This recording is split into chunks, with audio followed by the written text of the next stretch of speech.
উঠেছে খসড়া তালিকায়।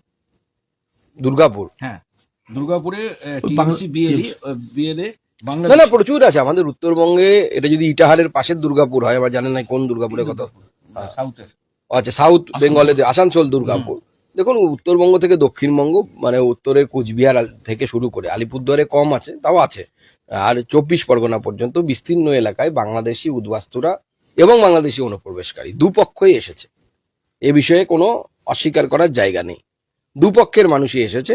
কিন্তু যেহেতু আমাদের ভারতবর্ষের আইনসভা সিএ এর মাধ্যমে যারা উদ্বাস্তু হিন্দু তাদের নাগরিকত্ব দেওয়ার ব্যাপারে সিদ্ধান্ত নিয়েছে, তো তারা নাগরিকত্ব পাবেন, ভারতবর্ষে থাকবেন, অন্যরা বিদেয়ী নেবেন। দাদা আজ থেকে শুনানি শুরু হচ্ছে দাদা। শুভেন্দু অধিকারী সভা চাচলে এখনো অবধি অনুমতি পেল না। ও অনুমতি হয়ে যাবে, না কোর্টে গিয়ে আমরা অনুমতি নেবো না। পর্যাপ্ত নেই এরকম বলছে পুলিশ। আবার পশ্চিমবঙ্গে কবে পর্যাপ্ত হলো? সব পুলিশ তো এখন পশ্চিমবঙ্গে পিসি আর ভাইপোর বাড়ি পাহারা দিতে ব্যস্ত।